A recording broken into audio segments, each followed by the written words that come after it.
Buenos días, nosotros somos el grupo conformado por Manuel Alviar, Manuel Dip, Luis Moreno, María Victoria Prato y les vamos a hablar acerca del Clostridium tetani. Clostridium tetani es un bacilo gram positivo perteneciente a la familia Clostridiaceae. Este se tiñe de gram positivo en cultivos frescos, pero en cultivos establecidos se tiñe gram negativo. Su tamaño está entre 0.3 a 2 y 1.5 a 20 micras.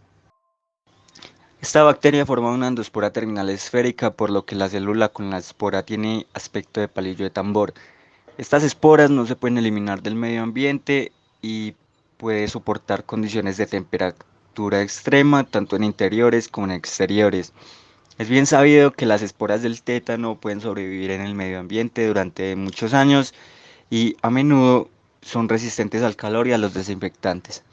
En relación con su metabolismo, es anaerobio estricto y catalasa negativo.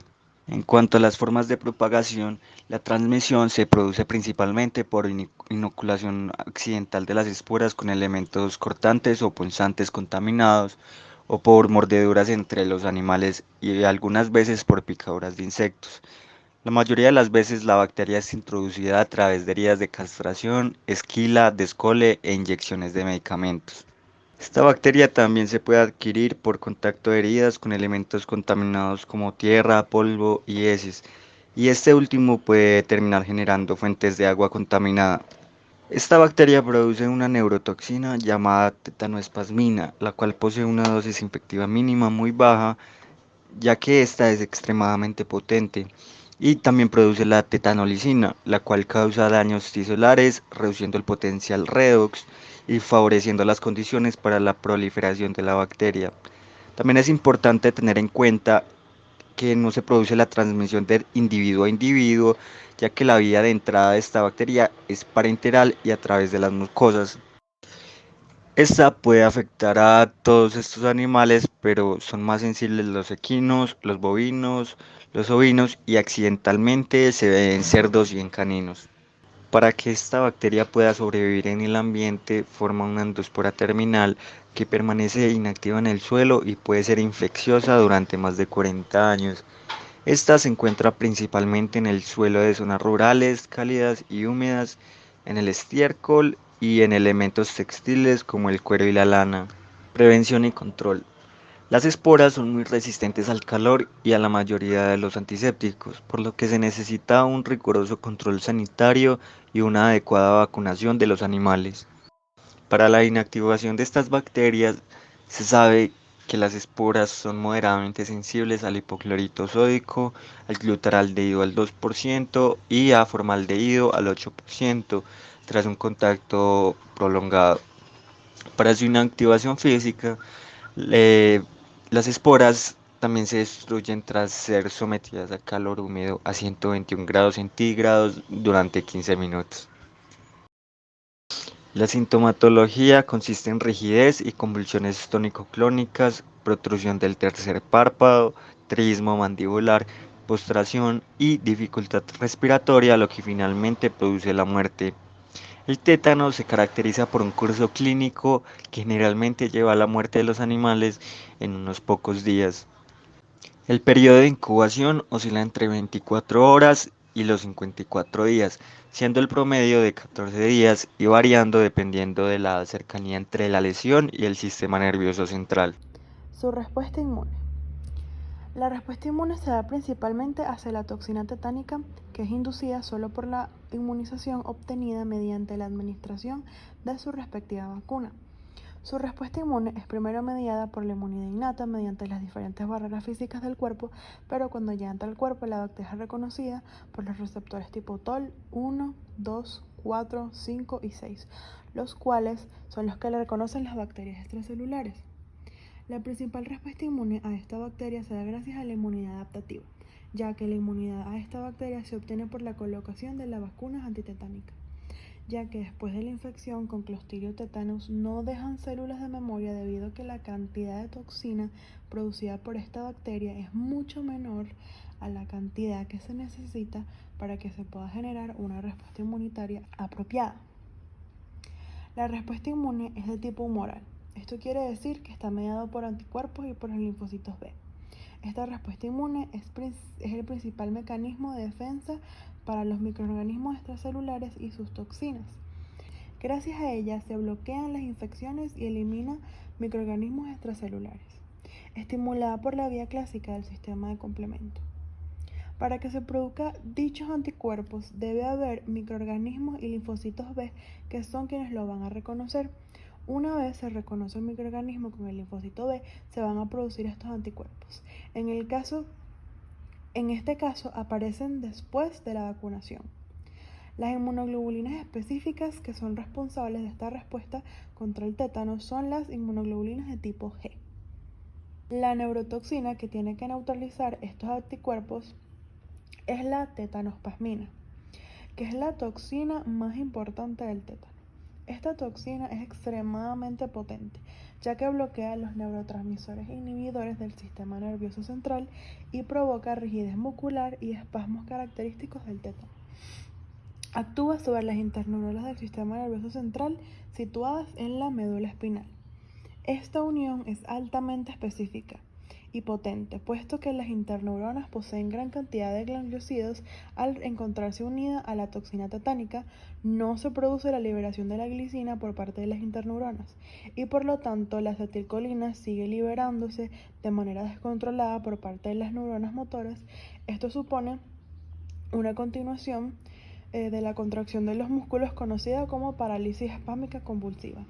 En la medida que esto afecte los diferentes músculos del cuerpo, se producirán los diferentes síntomas del tétano, incluyendo muerte por asfixia. Vacunación, generalidades. La protección contra el Clostridium tetanis es dependiente de anticuerpos.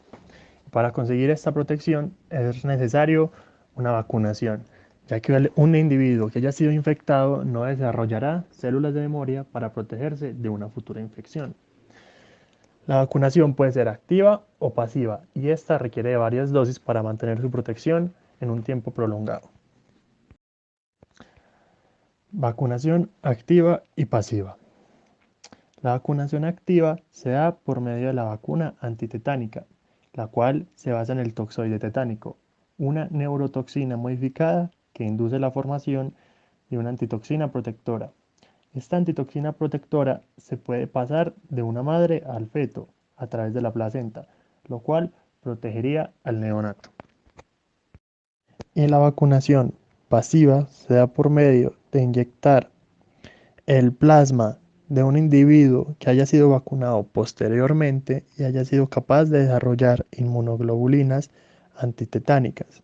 Esto proporcionará que el individuo que haya sido inyectado con este plasma también tenga defensas ante la bacteria. Creación de la vacuna. La vacuna se crea con un cultivo de las cepas toxígenas del Clostridium tetanis en un medio líquido que favorecerá la producción de la toxina. Ya con la toxina en el cultivo, se extrae la toxina y se le da la destoxificación por medio de formaldehído. Esto significaría que la vacuna es una vacuna con la bacteria atenuada por cultivo. Dosis para mantener la inmunidad. La vacuna requiere 3 dosis que se aplican en intervalos de 3 semanas. Estas 3 dosis se hacen para poder garantizar una protección más prolongada y más efectiva ante los patógenos de la bacteria. Si el caso es que se dio la inmunidad por medio de la vía placentaria, estas defensas durarán en el neonato de 3 a 5 años. Después de esto, se debe aplicar una dosis de refuerzo que durará de 20 a 30 años para ya garantizar una inmunidad casi del 100% ante la bacteria. Un diagnóstico se puede dar de estas maneras. En la práctica, el diagnóstico es puramente clínico. Se debe sospechar en todo paciente con hipertonia o contracciones musculares dolorosas de la mandíbula y los músculos cervicales o espasmos generalizados. La prueba de la espátula, que es bastante sensible, consiste en estimular la parte posterior de la faringe con un bajalenguas. Se la considera positiva si desencadena la contracción refleja de los músculos maceteros. Existen 3 pruebas para apoyar el diagnóstico, pero están disponibles solo en laboratorios de referencia: detección de la toxina en suero, aislamiento del Clostridium y comprobación de bajo nivel de anticuerpos protectores antes de iniciar el tratamiento. La electromiografía puede demostrar contracción sostenida y reducción del periodo silencioso, compatibles con falla de la inhibición espinal.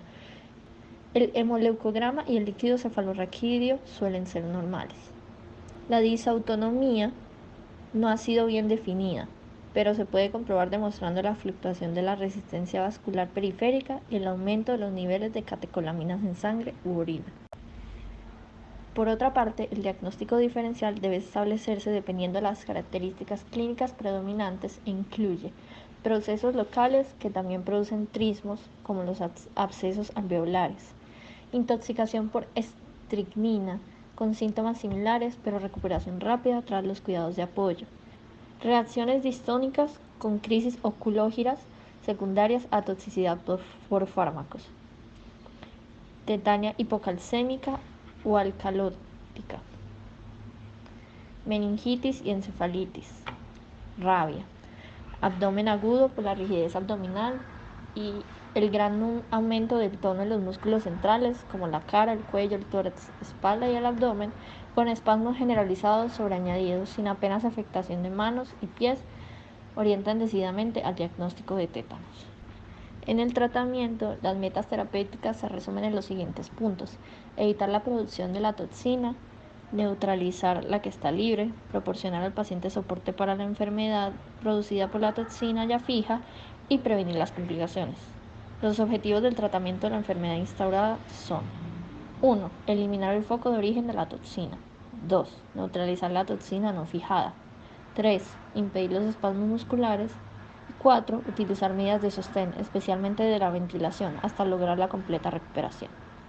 Los enfermos deben ser ingresados en una habitación tranquila de unidad de cuidados intensivos donde puedan mantenerse sin interrupción la observación y la monitorización cardiopulmonar, pero reduciendo al mismo tiempo los estímulos. Es fundamental la protección de la permeabilidad de las vías respiratorias. Como un tratamiento más especializado, se incluye la cirugía para llevar a cabo una debridación completa de la herida infectada, la antibioterapia, que se procede a administrar penicilina G en una cantidad de 20.000 unidades por kilogramo de peso por vía intramuscular o subcutánea cada 12 horas, y metronidazol 10 miligramos por kilogramo por vía endovenosa cada 8 a 12 horas en caninos. El objetivo principal de su aplicación es erradicar las bacterias activas y con ello la fuente de la toxina, y la antitoxina, que se administra para neutralizar la toxina circulante y la aún no fijada de la herida. Reduce considerablemente la mortalidad, aunque no tiene efecto sobre la toxina ya fijada al tejido nervioso. Es necesaria para cubrir el periodo de aproximadamente 3 semanas que tarda la inmunización activa en conferir unos niveles séricos adecuados. Muchísimas gracias por escucharnos.